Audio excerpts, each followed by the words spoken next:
एक बार एक शिकारी शिकार करने के लिए जंगल में पहुंचा। उसने अपने तीर पर बहुत ही खतरनाक जहर लगाया और शिकार को निशाना बना करके उसने तीर को छोड़ा, लेकिन उसका तीर चूक गया और तीर एक पेड़ पर जा लगा। वो पेड़ बहुत ही हरा भरा और बहुत सारे तोते उस पेड़ पर रहते थे।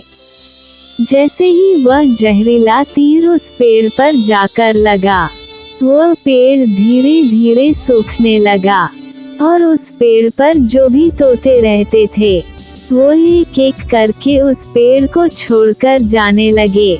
उस बड़े से पेड़ के कोटे में एक बहुत ही बुरा तोता रहता था, जो बहुत ही धर्मात्मा और अच्छे मन का था।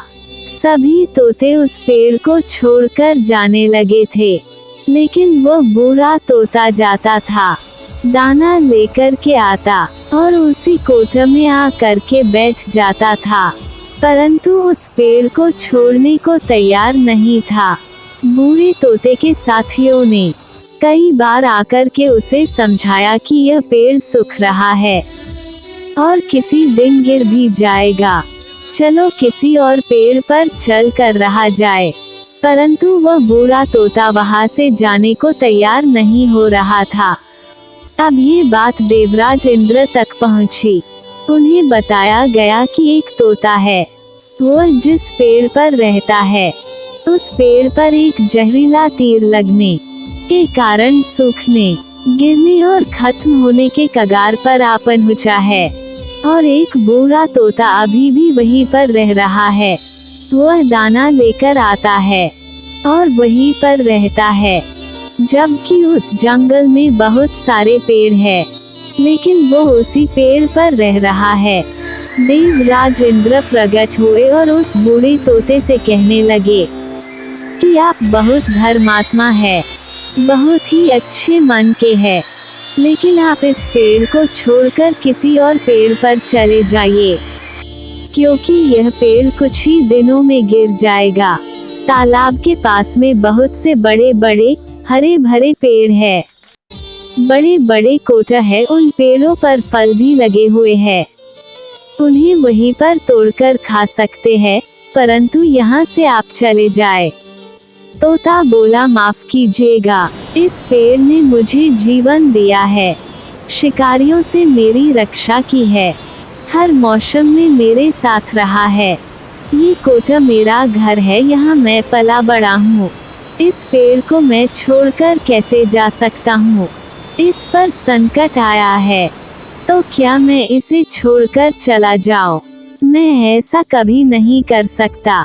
देवराज इंद्र तोते की इस बात से बहुत ही प्रसन्न हुए।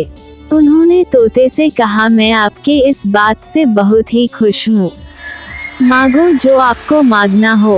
उस बूढ़े तोते ने कहा, मुझे बस इतना मांगना है कि जिस पेड़ ने मुझे जन्म दिया, जहाँ मैं रहा पला बड़ा, जिसे आप मेरा जन्मभूमि कह सकते हो, आप इसे फिर से वैसा ही हरा भरा कर दो जैसा ये था। देवराज इंद्र ने अमृत से उस पेड़ को सिंच दिया और पहले की तरह हरा भरा कर दिया। अब वापस से उस पेड़ पर आकर के बाकी तोते रहने लगे। वो बूढ़ा तोता कुछ समय तक और जिंदा रहा, फिर उसकी मृत्यु हो गई और वह स्वर्ग में चला गया। ये कहानी हमें सिखाती है कि जब भी किसी इंसान का बुरा दौर आता है तो इमोशनली वह टूटा हुआ होता है, उसे किसी के सहारे की जरूरत होती है, किसी की आवश्यकता होती है। अगर आप ऐसे समय में उसे छोड़कर चले जाएंगे, उससे बात नहीं करेंगे, मुंह मोड़ लेंगे, तो आपसे बुरा कोई नहीं है, क्योंकि आप किसी के सुख का साथी बने या ना बने, लेकिन आपको हमेशा किसी के दुख का साथी जरूर बनना चाहिए। अगर आपको हमारी कहानी पसंद आई हो तो कृपया हमारे चैनल को जरूर सब्सक्राइब करें। धन्यवाद।